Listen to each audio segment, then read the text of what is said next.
Então, assim, história é um negócio que a gente tem que aprender a gostar de cultivar, não é? E eu, como cresci numa família que a gente se juntava, o almoço não tinha sobremesa, além de laranja descascada, que minha avó descascava uma bacia de laranja para os netos. Mas tinha história. A gente sentava assim numa varandinha muito pequena e o avô, a avó iam contando várias histórias, várias histórias. Minha avó era muito boa de contar umas histórias daquelas que a gente fala, é mentira ou é verdade? Eu amo ouvir E, história da minha avó. e como as avós não mentem de jeito nenhum, a avó não mente. Então, eu nunca duvidei que fosse verdade. Quer dizer, duvidava um pouquinho assim, né? Mas era aquela duvidazinha saudável. Quando eu era pequena, a minha avó, ela sentava então nessa varandinha e ela fazia tricô, porque ela gostava de ficar sempre fazendo tricô e a gente escutava aquele tec, tec, tec, tec, tec, tec, tec, tec, tec do barulho das agulhas se tocando. Tec, tec, tec, tec, tec, tec, tec. E ela não parava de falar e não perdia o ponto. Tec, tec, tec, tec, tec. Ia contando história. Ela, no meio desses tec-tecs aí do tricô, me contava que a avó dela, ou seja, a minha bisavó, tinha uma casa com um pomar, né? E nesse pomar tinham pereiras. Gente, pereira, a árvore que dá a pera, né? Quem nunca viu, que veja. O que que dá uma pereira? Pera, obviamente, né? A gente já viu pera várias vezes no supermercado. A gente já viu pera na fruteira. Todo mundo já viu uma pera, né, gente? Pera é um negócio que não é possível. Todo mundo já viu, pelo menos uma fotografia de uma pera. Sabe que a pera, ela cabe numa mão, não cabe? Dá para estender a mão e botar a pera em cima. Sim, Mas cabe. a minha avó dizia o seguinte, que na casa da avó dela, ou seja, da minha bisavó, tinha uma pereira. Pensa numa pereira bonita e forte. Essa pereira se enchia de flor e logo vinham nascendo as peras. Só que as peras, elas iam crescendo, crescendo, crescendo, crescendo. E para não cair do galho, a minha bisavó, a avó da minha avó, tinha que colocar forquilha.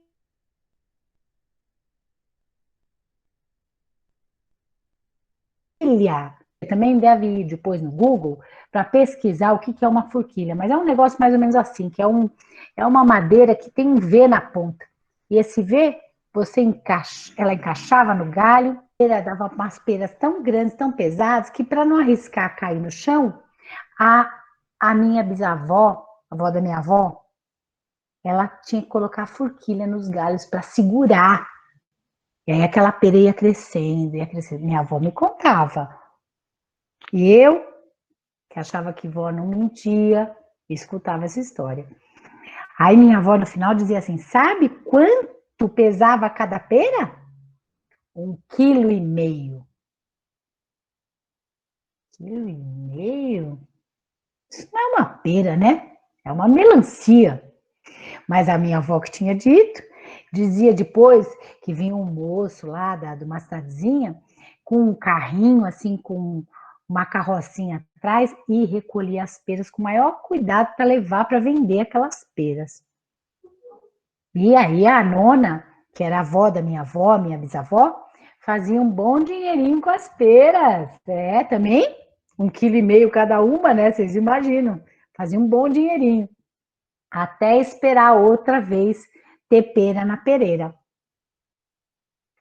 Sabe que eu fui crescendo, gente?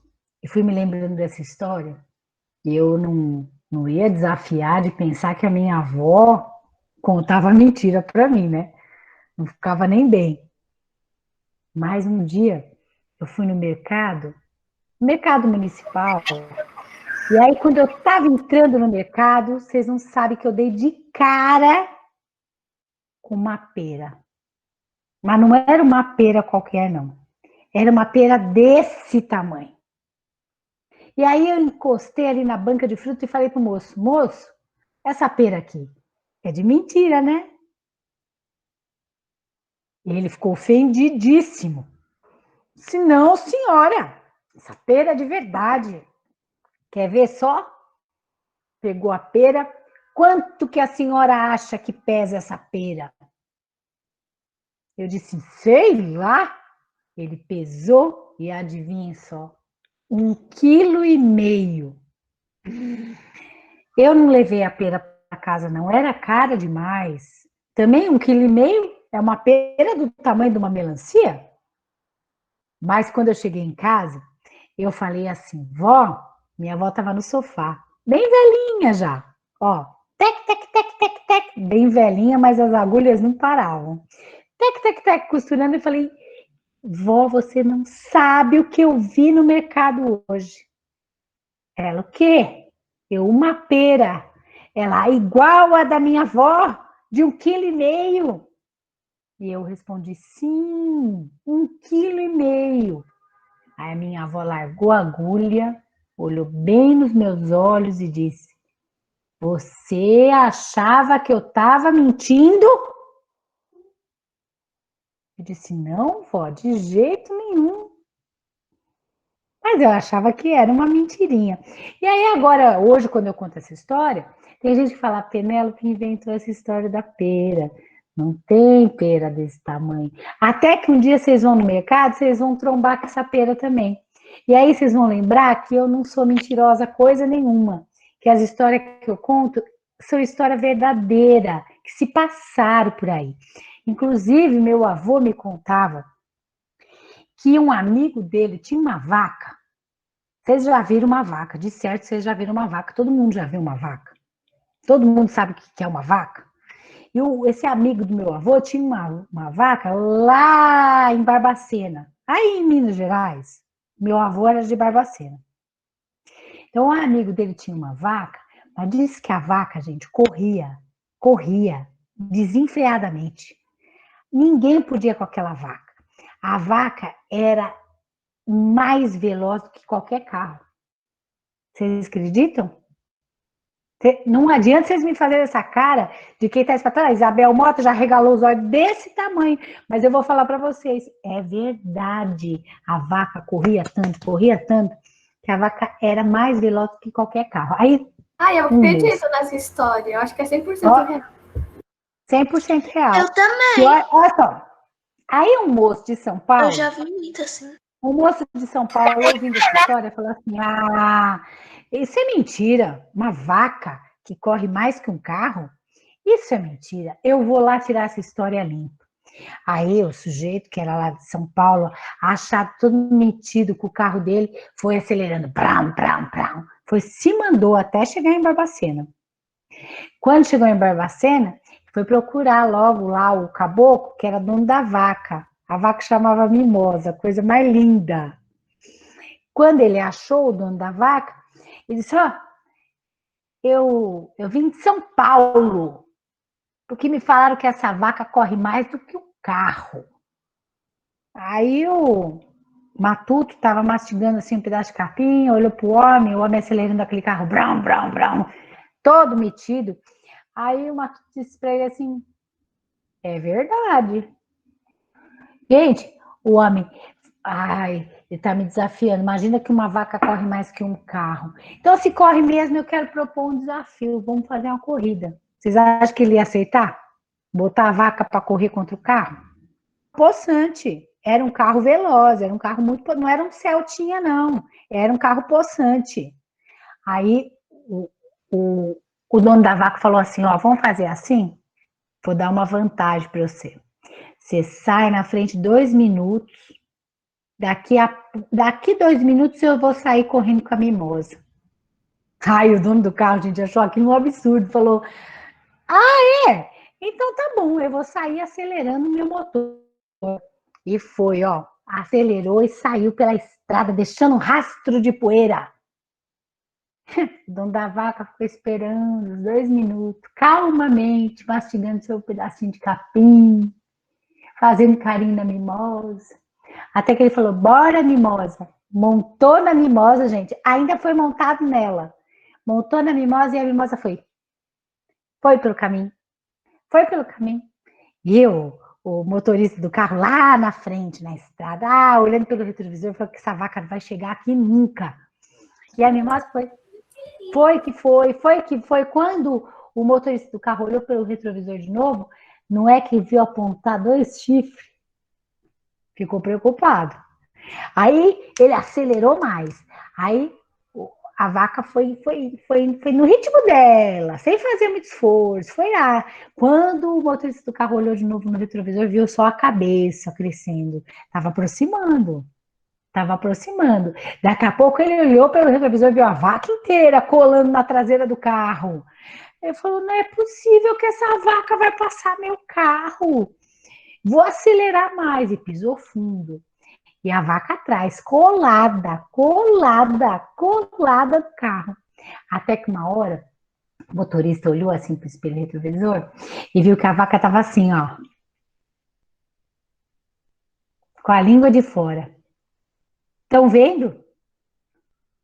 A língua de fora. Ah, e o motorista do carro falou, agora eu fiz meu dia. A vaca tá cansada. Ganhei a corrida. A vaca tá cansada e eu ganhei essa corrida. Vou provar que essa vaca mimosa não é de nada.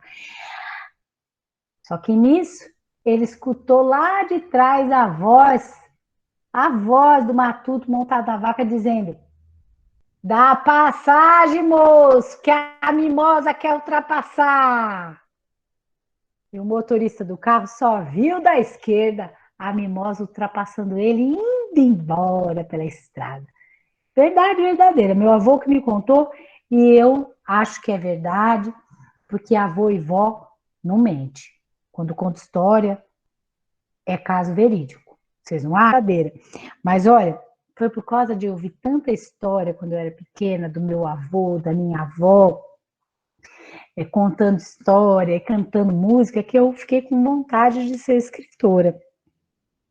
E aí, um dos livros aí que vocês falaram, que é o Que Amores de Sons, eu escrevi porque eu tenho essa vontade, assim, de ouvir a palavra sendo contada, de ouvir a palavra na canção, de pensar as palavras, de pensar a sonoridade das palavras. Coisa muito curiosa desse livro aqui, ó, que alguns de vocês leram, que ele surgiu assim. Eu tenho um amigo em Lisboa, lá em Portugal, que ele me escreveu um dia, ele me escreveu e me mandou um trechinho de história dizendo: era uma mulher que gostava dos barulhinhos. Quando acabava de cantar, sem ninguém a ouvir, punha-se ao caminho e, embora não fosse velha nem nova, tinha uma maneira especial de andar. Um modo assim, um pé se arrastava pelo chão, o outro era como se batesse. Era um som estranho que provocava um zut-toque, zut-toque, zut-toque, toque, toque. Acho mesmo que só algumas formigas do chão, alguns pássaros do ar, alguns troncos de árvore entendiam os ruídos que ela fazia enquanto andava. E quando esse meu amigo me mandou esse pedacinho lá de Portugal, lá de Lisboa, eu falei, ai, que vontade de continuar essa história. Ele falou, então continua. E aí a gente foi escrevendo junto. Ele escrevendo um pedaço e eu escrevendo outro pedaço, até a gente chegar no final desse livro aqui, por falar em avô e avó, um livro que no final eles já ficaram bem velhinhos, porque quando a gente chegar no final da história, o personagem já ficou bem velhinho, né? E o Que Amores de Sons, ele foi escrito pensando isso, pensando histórias contadas, pensando o som das palavras, não é? A minha relação com os livros, ela tem muito a ver com o fato de eu ter sido uma criança que o tempo todo estava rodeada de histórias. Minha avó me contava história, meu avô, meus pais cantavam muito. Aquilo que eu falei, sobre o almoço na casa da minha avó, tinha muito neto, uma netaiada, de várias idades. Aí quando a minha avó fazia o almoço, terminava o almoço, a gente sentava na varanda, que a gente ia brincar, e aí eles cantavam, brincavam de roda, contavam história. Minha avó contava muita história, às vezes descascando uma laranja para cada neto. E descascar laranja, vocês sabem que é um negócio que, para ficar bonito, você tem que começar tirando desde o começo e indo até o fim sem partir. Minha avó adorava fazer isso, tirar a casca da laranja inteira, sem partir. Depois, quando terminava o final, assim, que a casca estava inteira, a gente fazia uma brincadeira, que era pegar a casca da laranja e rodar, rodar, falando o alfabeto, as letras do alfabeto. A, B, C, D. Quando a casca da laranja partisse, a gente tinha aquela letra que partiu a casca da laranja, ia ser a letra da pessoa que a gente ia se apaixonar. Aí a gente ficava tentando adivinhar que pessoa seria essa. Por causa dessa história da casca de laranja, nesse livro aqui, ó, no quintalzinho, eu fiz um poema para lembrar a casca de laranja. E o poema diz assim: qual é o nome do seu namorado? Gira no ar essa casca madura, cantiga na boca, mão na cintura, quem será o seu bem-amado? Descascada do começo ao fim, sem nenhuma parte faltando, a casca de laranja segue girando, cantando o alfabeto até se partir. Se a casca romper num J, poderá ser João. R de Rodrigo, M de Murilo, P de Pedrão. E se não conhecer a letra do menino, deixa o seu futuro revelar o bom destino. Então, quando a gente brincava na casa isso, eu fazia isso e falava as letras, e os meninos também faziam para falar as letras, para depois descobrir quem era, que letra que ia ser. E era uma brincadeira, uma farra, porque a gente queria inventar, era brinquedo com as coisas. E a casca da laranja, na verdade, ela virava um brinquedo. Assim como outras coisas, né? Como panelinha de latinha, sabe? Quando eu era pequena, eu adorava brincar de panelinha de latinha. Minha madrinha pegava latinha assim de molho de tomate, lavava, e eu brincava que aquilo era uma panelinha, e a gente colocava folha, terra, semente, e fazia comidinha de terra, comidinha que a gente não comia, né? Era de mentira. Mas, quer dizer, acho que vez por outra uma criança comeu terra já, né? Normal. Mas a gente brincava de fazer comidinha. E a minha madrinha fazia essas panelinhas, eu adorava. E eu gostava tanto que eu também fiz um poema para essas panelinhas. Um poema que ainda não está em livro nenhum. Que diz assim, ó. Nas panelinhas misturo terra, semente, água e sal. Casca de fruta, tudo se pode ferver. Ai, eu esqueci. Tudo se pode ferver, casca de fruta, tudo se pode ferver. Uma poção que faz alegrar toda a gente triste. Porque essas brincadeiras de criança, elas são meio isso, né? Eu não sei se eu lembrei direito o poema, mas é mais ou menos assim. As brincadeiras da gente de criança, mesmo os dias que a gente está muito desanimado enquanto a gente é criança, a gente começa a brincar com um amigo, com uma amiga, a gente logo se anima, né? Porque a gente cria, a gente inventa coisas. E o adulto que brinca com as crianças, o adulto que inventa, que dá atenção para as crianças, que conta história, que senta para conversar, ele é um adulto também mais feliz. Ele é um adulto mais feliz, porque ele consegue reviver com as crianças aquilo que ele foi na infância. Então, hoje, quando eu escrevo para criança, eu gosto demais de pensar na criança que eu fui e que nunca vai sair de dentro de mim, né? Que foi na infância que eu aprendi muitas coisas a respeito de mim mesma e a respeito das minhas relações de amizade e coisas que eu levo para o resto da minha vida. Então, é por isso que eu escrevo hoje para a criança e sou muito feliz escrevendo para esse público. Me aproxima da criança que eu fui. Muito obrigada. Agora, ó, eu deixo vocês falarem um pouco, eu já falei demais.